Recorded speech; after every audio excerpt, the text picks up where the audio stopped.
It was a bright, sunny Saturday afternoon in Maple Grove. That's the name of my neighborhood, a quiet little place with green grass, tall trees, and houses all lined up in neat rows. Everyone here thought they knew everyone. You know, like how you wave at the mailman or say hi to the lady walking her dog. It felt friendly most of the time, and that's where I lived, me, Jake Riley. I was just a regular guy, or so people thought. I had a small house with a blue door and a beat-up old truck parked out front. The truck was rusty and the paint was peeling, but it still worked fine for me. Most folks in Maple Grove were nice. They smile and wave when I walked by. Sometimes they'd stop and chat about the weather or ask if I saw the big game on TV last night. "Hey Jake, how's it going?" they'd say, and I'd nod and say, "Pretty good, thanks." That's how it was with almost everyone, almost, because there was one person who wasn't like that at all. Her name was Karen Baxter. Oh boy, Karen was something else. Have you ever met a Karen? You probably have. She's the kind of person who's loud, bossy, and always telling you what you're doing wrong, even if you're not doing anything wrong at all. Karen lived right next door to me. Her house was bigger than mine, with fancy flowers in the yard and a shiny white fence. She liked to stand on her porch and watch everyone like she was the queen of the street. And guess what? She wasn't just my neighbor, she was the head of our HOA. HOA stands for Homeowners Association. It's a group that makes rules for the neighborhood, like how tall your grass can grow or what color you can paint your house. Karen loved being in charge of that. She acted like she ruled the whole world, not just Maple Grove. If you broke even a tiny rule, she'd march right over and yell about it. "This is unacceptable," she'd shout, pointing her finger like a teacher scolding a kid. Now let me tell you a little more about me, Jake Riley. I'm not super tall or super short. I've got brown hair and I usually wear jeans and a t-shirt. My house is small, but it's cozy. I've got a little kitchen where I make pancakes on Sundays and a couch where I watch cartoons sometimes. My truck sits in the driveway and yeah, it's old, but I like it. Most people in Maple Grove thought I was just a normal guy. Maybe they thought I worked at a store or fixed cars for a living. They didn't ask too many questions and I didn't tell them much. I liked keeping things simple. "Hi, Jake," they'd say, and I'd wave back. That was that. But here's the thing nobody knew yet, not my friendly neighbors, not the guy who mowed lawns down the street, and definitely not Karen Baxter. I wasn't just some random guy. Nope, I had a secret, a big one. It wasn't the kind of secret like I ate the last cookie or I forgot to do my homework. This was a huge secret, the kind that makes your eyes go wide when you hear it. And Karen, oh, she was about to find out the hard way.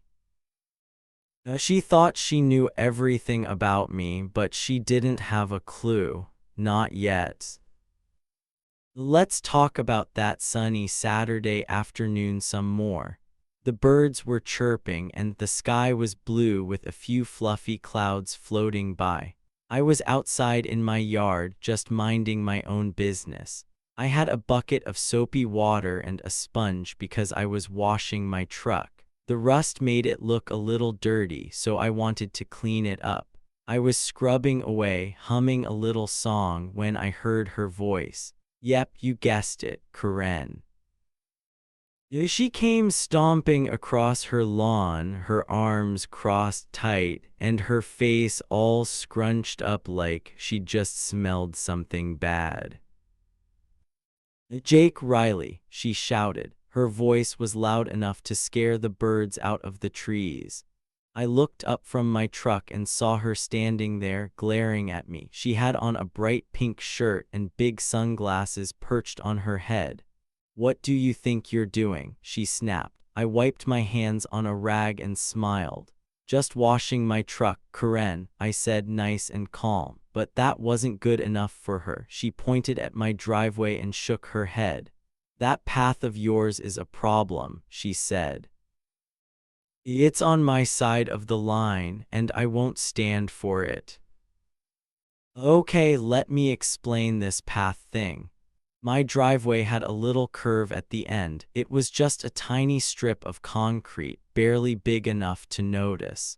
It went a few inches over the line between my yard and hers. That line was supposed to split our properties, but nobody cared about it, nobody except Karen. That path had been there forever, way before I even moved in. It didn't hurt anybody. It didn't block anything. But to Karen, it was like I'd built a giant wall right in her yard. She hated it, and she never let me forget it.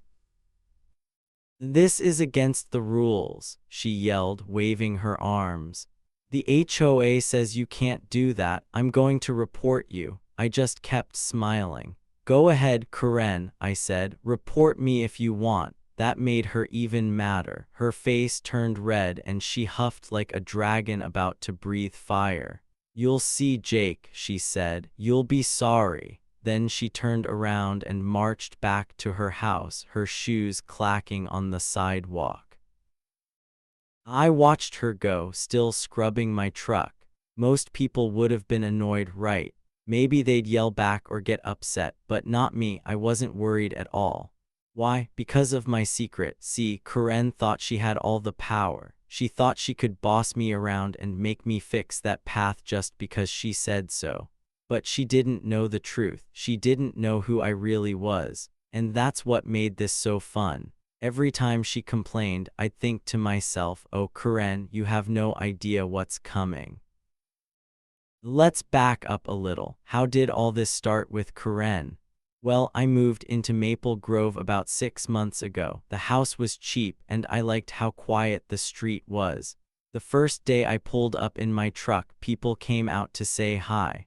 "Welcome to the neighborhood," they said, bringing me cookies and stuff. It was nice. But then Karen showed up. She didn't bring cookies. She brought a clipboard. "I'm Karen Baxter," she said, all serious. "I run the HOA here. You need to follow the rules." I nodded and said, "Sure thing," but she didn't smile. She just looked at my truck and that little path and wrote something down on her clipboard. I could tell right then she was going to be trouble. Ever since that day, Karen kept an eye on me. If I mowed my lawn, she'd check to see if I missed a spot. If I left my trash can out too long, she'd leave a note. And that path, she talked about it all the time. "Fix it, Jake," she'd say. "It's ruining everything." I'd just shrug and keep doing my thing. Why didn't I care? Because I knew something she didn't. My secret was like a shield. It kept me calm, even when she was yelling her head off. So what do you think my secret was?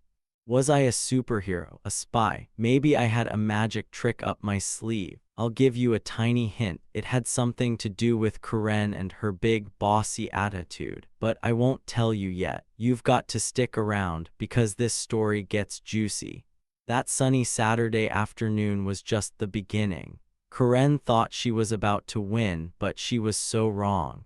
She was about to find out the hard way that I wasn't the guy she thought I was. Picture this, me standing by my truck, soap dripping off my hands, and Karen stomping away, thinking she's the boss. The sun was shining, the air smelled like flowers, and everything seemed normal. But it was. Something big was coming, something that would flip this whole neighborhood upside down. And Karen, she was right in the middle of it, even if she didn't know it yet. So grab a snack, get comfy, and keep listening. What was my secret? How was Karen going to find out? You'll see soon, and trust me, it's worth the wait. What do you think's going to happen next? Drop your guess in the comments, because this is about to get wild. Karen had it out for me from the very first day I moved into Maple Grove. She didn't like me one bit, and it all started because of something super small. See, my driveway had this little path, a tiny strip of concrete that curved just a teensy bit onto what she called her side of the property line.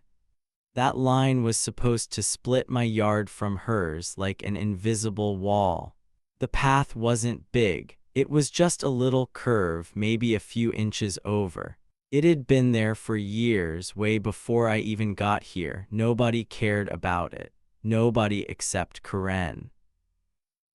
Most people in the neighborhood didn't even notice that path. They'd walk by, wave at me and say, "Hey Jake, nice day, huh?" And I'd wave back and say, "Yep, sure is." That was it. But Karen, oh no, she acted like that tiny path was the worst thing in the world. Every single time she saw me park my beat-up truck, she'd come running out of her house like I'd just broken a giant rule. She'd march over to my yard, her arms crossed tight across her chest, and her face all scrunched up like she was mad at the whole planet. "That path is illegal, Jake," she'd yell, pointing at it like it was a monster. "It's on my side, and I'm not gonna let you get away with it. I'm calling the HOA board right now." The HOA was her favorite thing to talk about. She loved being the boss of it, making rules and telling everyone what to do. I'd just stand there by my truck, give her a little smile and say, "Go ahead, Karen, call them if you want." That made her so mad. She'd huff like a big puff of air and storm off, muttering stuff under her breath. "Rules are rules," she'd grumble. "You'll get fines, Jake, big ones." I didn't argue with her, I didn't yell back, I just kept smiling and went about my day. Why? Because I wasn't scared of her or her HOA board. I knew something she didn't, but I'll tell you about that later. For now, let's just say Karen thought she could boss me around, and I let her think that for a while.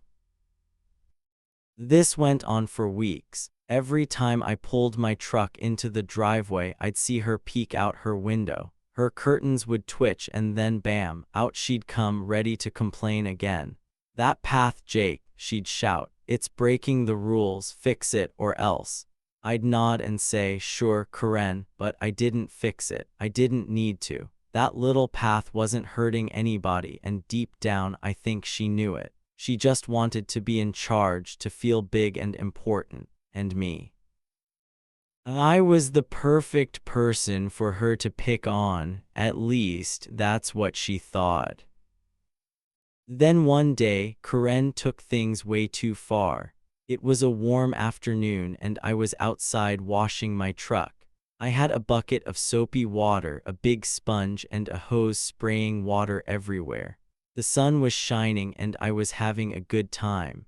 My truck was all sudsy and I was scrubbing the dirt off the hood, humming a little tune. That's when I heard her shoes clacking on the sidewalk. Clack, clack, clack. I didn't even have to look up to know it was Karen. She came stomping up to my driveway, faster than usual. Her arms weren't crossed this time. She was holding her phone, waving it around like it was a weapon. "That's it, Jake," she shouted, her voice so loud the birds stopped singing. "I've had enough of you and that stupid path. You're trespassing and I'm done waiting." I looked up from my truck, water dripping off my hands, and saw her standing there. Her face was red, her eyes were wild, and she looked madder than ever. "Karen, I'm just washing my truck," I said, nice and calm. But she didn't care. She shook her head and held up her phone. "No more excuses," she snapped. I'm calling 911 right now. You're in big trouble, Jake. I raised my eyebrows. 911, really? For a little path? I mean, come on, that's what you call the police for when there's a real emergency, like a fire or a robber. Not for a driveway, but Karen didn't see it that way. She thought she was right, and she was ready to make a big scene. I didn't say anything. I just shrugged my shoulders and went back to scrubbing my truck. The sponge squeaked against the metal and water splashed onto the ground. Karen stood there, tapping her phone with her finger, muttering to herself. "Hello, yes, 911, I heard her say. I need the police. My neighbor is trespassing with his driveway path and he won't stop." She sounded so serious, like she was reporting a crime. I almost laughed, but I kept my face straight. She hung up the phone and glared at me. "You'll see, Jake," she said, her voice all smug. "The cops are coming and they're gonna make you fix that path. You're done." Then she crossed her arms again and stood there waiting like she'd just won a big prize. I didn't look at her. I just kept washing my truck, moving the sponge in little circles. The soap bubbled up and the water ran down the driveway, right over that little path she hated so much. Here's the funny part. Karen thought she had me trapped. She thought calling 911 was going to scare me, make me beg her to stop, but I wasn't scared at all, not even a little bit. Why? Because something was already happening, something she didn't know about yet. Trouble was brewing, but it wasn't for me. Nope, it was for her. She was so busy yelling at me she didn't see what was coming, and trust me, it was big. Can you guess what was about to happen? Think about it for a second. Karen was calling the police on me, but what if the police weren't coming for me at all? What if they were already on their way for her? I'm not telling you yet, but I'll give you a hint. My secret had something to do with it.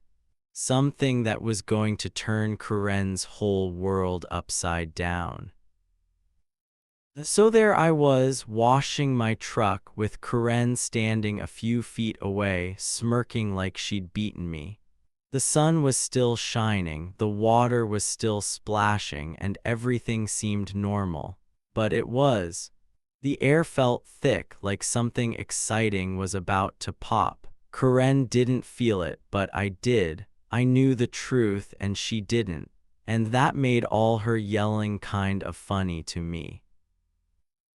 Keep watching. Okay, this is where things start to get really good. What do you think was coming for Karen? Was it the police? Something else? Drop your guess in the comments, because the next part is going to blow your mind. After that day Karen called 911, things didn't calm down. Nope, they got louder. Over the next few days, Karen turned into a yelling machine. She was mad all the time, and guess who she was mad at? Me, Jake Riley. Every time I stepped outside, I could feel her eyes on me. She'd stand on her porch, glaring at me like I'd stolen her favorite toy. Her arms were crossed, her lips were tight, and she looked ready to explode. She started doing something new too. She'd grab her phone and take pictures of my truck. Click, click, click. She'd hold the phone up high, snapping shots of my rusty old truck parked in the driveway. It was like she was a detective building a big case against me. "I've got proof now, Jake," she'd shout across the yard. "That path is illegal and these pictures are going to the HOA. I'd just wave at her and keep doing whatever I was doing, like watering my flowers or sweeping my porch. I didn't care about her pictures, not one bit. Then she got even bossier. One afternoon, I came home from the store and found a little note stuck to my front door.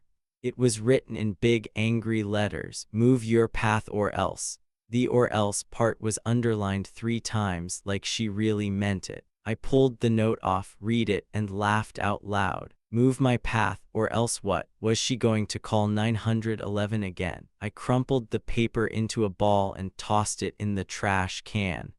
Karen could write all the notes she wanted. It didn't scare me. See, here's the thing, I wasn't worried at all. Not about her yelling, not about her pictures, not about her silly notes. Why? Because I had something up my sleeve, something big, something I'd been keeping super quiet about. Nobody in Maple Grove knew, not my nice neighbors, not the mailman, and definitely not Karen. Every time she yelled at me, I'd just smile to myself and think, oh, Karen, you're digging your own hole. She thought she was winning, but she was so wrong. I had a secret, and it was like a hidden treasure waiting to come out. But I wasn't ready to show it yet. I was waiting for the perfect moment. Karen kept going, though. She didn't stop. The next day I was raking leaves in my yard when she came stomping over again. Jake, she shouted, waving another note in her hand. This is your last warning. Move that path or I'm taking it to the top. I looked up from my pile of leaves and asked, the top of what, Karen? She puffed up her chest and said, the HOA president. Me, I'll make you pay a fine so big you'll have to sell your truck. I just shrugged and kept raking. Okay, Karen, I said. Do what you gotta do. She stared at me, her face turning red, then spun around and marched back to her house. I could hear her muttering, he'll see, he'll be sorry. But I wasn't sorry. I wasn't scared. I just kept raking my leaves, the sun shining down and a little grin on my face. Karen thought she was so smart, but she didn't know what I knew. She didn't see what was coming. Every time she yelled or left a note, it was like she was adding dirt to her own pile of trouble. And me, I was just watching it grow, waiting for the right time to let my secret out. Then something weird happened. It was a quiet morning a few days later. I was inside my house sipping a cup of coffee by the window. The coffee was warm and the steam fogged up the glass a little. I was looking out at the street when I saw Karen outside her house. She wasn't alone. There was a guy with her, a tall man in a fancy suit. He had dark hair and a briefcase in his hand. They were standing by her porch talking fast. Karen's hands were moving all over the place like she was explaining something big. The guy in the suit didn't look happy. He kept glancing around left and right like he didn't want anyone to see him. I took another sip of my coffee and watched them. Something was off. The guy's face was all tight, like he was nervous or scared. Karen didn't seem to notice. She kept talking and pointing at her house, at the street, and once even toward my yard. What was she saying? Why was this guy here? I leaned closer to the window, trying to figure it out. The man nodded a few times, then shook his head fast. He looked like he wanted to leave, but Karen grabbed his arm and kept talking. Finally, he pulled away, said something quick, and hurried off to a car parked down the street. He drove away super fast, tires squealing a little. Karen stood there for a second, watching him go. Then she turned and looked right at my house. Her eyes locked on my window and I froze. Did she see me? I ducked down a little just in case. My heart beat a tiny bit faster, not because I was scared, but because I was curious. Who was that guy? What were they talking about? And why did he look so jumpy? I stayed low until I heard her front door slam shut. Then I stood up and peeked out again. Her curtains were closed now. The street was quiet. I sat back down with my coffee, thinking hard. Something was going on with Karen, something she didn't want me or anyone to know about. Was she in trouble? Was she hiding something? I didn't have the answers yet, but I knew one thing for sure: this was big, and it was about to blow up in her face. My secret was part of it, too. I couldn't tell you everything right then, but I'll give you a little hint. I wasn't just watching Karen because she was loud. I was watching her for a reason. Over the next couple of days, Karen got quieter. She didn't yell as much, but she still glared at me whenever I went outside. She'd stand on her porch, arms crossed, staring at my truck like it was her worst enemy. I'd wave and say, "Morning, Karen," just to see her frown get bigger. She'd mutter something and go back inside, but I could tell she was planning something. Those pictures, those notes, that guy in the suit, it was all adding up. She thought she was building a case against me, but she didn't know I was building something too. Something way bigger. What do you think was happening? Who was that guy? What was Karen hiding? And what was my secret? You'll find out soon, I promise. This story, about to get wild, and Karen's in for a huge surprise. Stick around, because the next part is going to make your jaw drop. Friday came and it was a warm, sunny day in Maple Grove. I was outside mowing my lawn. The mower went vroom vroom as I pushed it back and forth, cutting the grass nice and short. The air smelled like fresh clippings and I was feeling good. My truck was parked in the driveway, that little path still curving a tiny bit onto Karen's side. Everything seemed normal until I heard sirens. Woo woo woo! The sound got louder and louder. I turned off the mower and looked up. 2 police cars zoomed down the street, their red and blue lights flashing bright. They screeched to a stop right in front of Karen's house. My eyes got big. What was happening? I wiped the sweat off my forehead and watched, leaning on my mower. Karen's front door flew open and out she came, running fast. She had her phone in her hand, waving it around like a flag. Her face was red and she was yelling louder than ever. "Officers, officers," she screamed, pointing at me across the yard. "Arrest him, that's Jake Riley. He's trespassing with that stupid path. Do your job." She stomped her foot and glared at me like she'd finally won. I just stood there, my hands on the mower, watching her.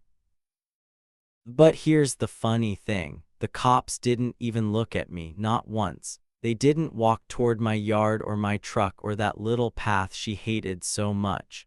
Nope, they turned and walked straight toward her. There were 2 of them, big guys in blue uniforms with shiny badges. One had a serious face and the other was holding something shiny in his hand. Karen didn't notice at first. She kept yelling, "He's right there, get him." But then she saw where they were going and her mouth stopped moving. Her face changed fast. All that red went away and she turned white as a ghost. Her eyes got huge and her phone slipped a little in her hand. The first cop stopped right in front of her and said, "Karen Baxter." His voice was deep and calm, like he meant business. Karen blinked and nodded, but she didn't say anything. The cop pulled out a pair of handcuffs, those metal bracelets they put on bad guys. They clicked as he held them up. "You're under arrest," he said, "for fraud and embezzlement. You've been stealing HOA funds for years." Karen's jaw dropped, like all the way down to the ground. Her mouth opened, but no words came out at first. Then she started stammering, "What? No, you've got the wrong person. I didn't do anything." She waved her hands around, trying to back away, but the second cop stepped closer. "Ma'am, we have proof," he said. "You've been taking money from the HOA, money that wasn't yours." Karen shook her head fast. "No, no, no, this is a mistake. Arrest him." She pointed at me again, her finger shaking now. That's when I decided it was time. I let go of the mower and stepped forward, walking across my lawn toward them. Karen saw me coming and her eyes got even wider. I had a big grin on my face, bigger than ever. The cops turned to look at me, but they didn't seem mad. They nodded like they knew me. Karen didn't get it yet. She was still yelling, "See, there he is, get him." But I stopped a few feet away and said, "Oh, and officers, one more thing." I paused for a second, letting the moment hang in the air. Then I dropped the bomb. "I'm Detective Jake Riley. I've been investigating her for months." Boom, there it was, my secret out in the open. Karen's face froze. Her mouth was still open, but no sound came out. The cops didn't even blink, they already knew. But Karen, she looked like someone had just dumped a bucket of ice water on her head. What?" she whispered, her voice tiny now. "Detective, you." She stared at me, then at the cops, then back at me. Her brain was trying to catch up, but it couldn't. That's right, my big secret wasn't just a little surprise. It was huge. I wasn't just her neighbor, Jake Riley, the guy with the beat-up truck and the small house. Nope, I was an undercover cop. That means I was a police officer who worked in secret, pretending to be someone else. For months, I'd been living next to Karen, watching her, waiting for the right time to catch her. She thought I was just some regular guy she could boss around. She had no idea I was her biggest problem. The first cop grabbed Karen's arm and clicked the handcuffs onto her wrists. She yanked back, but he held tight. "This can't be happening," she shouted. "I'm the HOA president. I didn't steal anything." But the second cop shook his head. "We've got bank records, Karen," he said. "You took thousands of dollars, money for the neighborhood, and spent it on yourself." Her eyes darted around, looking for a way out, but there wasn't one. I crossed my arms and grinned even bigger. "Surprise, Karen," I said. "All those times you yelled at me about that path, I was watching you. Every note you left, every time you took pictures, I knew what you were really up to." She stared at me, her face all twisted up. "You're a cop," she said again, like she still couldn't believe it. "Yep," I said, "and you've been my target this whole time." "Let me explain it real quick. See, the HOA money is supposed to pay for stuff like fixing the playground or planting flowers in the park. But Karen, she was sneaky. She'd been taking that money and keeping it for herself, buying fancy clothes, a new car, stuff like that. The police got a tip about it months ago and they sent me to find out if it was true. I moved into Maple Grove, acted like a normal guy, and kept my eyes on her. That little path she hated, it was perfect. It kept her mad at me, so she didn't suspect a thing." Karen started to yell again. "This is a lie, you set me up, Jake." But the cops didn't listen. They turned her around and started walking her toward the police car. Her feet dragged on the ground and she kept looking back at me. "You'll pay for this," she shouted. I just waved and said, "Have a nice day, Karen." The cops opened the car door and she had to duck to get in. Her face was a mix of mad and scared, mostly scared. Neighbors started peeking out their windows. Curtains moved and a few people stepped onto their porches. "What's going on?" I heard someone whisper. They didn't know yet, but they'd find out soon. The police car's lights kept flashing and the sirens gave a little beep beep as they got ready to leave. I stood there watching it all, feeling pretty good. My secret was out and Karen was caught. How's that for a twist? What do you think? Did you see that coming? I bet Karen did. She thought she was the boss, but I was the one with the real power. Stick around, because there's more to this story and it's all about what happens next. Karen's little reign of terror was over. Done, finished. No more yelling, no more bossy notes, no more glaring at me from her porch. The cops took her away, and boy, was she loud about it. They put her in the back of the police car, those shiny handcuffs clicking tight on her wrists. She screamed and shouted as they hauled her off, her voice bouncing down the street like a ball that wouldn't stop. "This isn't fair, you can't do this," she yelled, kicking her feet against the car door. But the cops didn't care. They shut the door, bam, and that was that. I stood there in my yard, watching the police cars drive away. Their red and blue lights flashed one last time before they turned the corner and disappeared. Karen's screams got quieter and quieter until I couldn't hear her anymore. The street went silent again, just the sound of birds chirping and a soft breeze rustling the trees. Neighbors started peeking out their windows. Curtains twitched and a few faces pressed against the glass. They were curious. What just happened? Why was Karen in a police car? I smiled to myself. They'd find out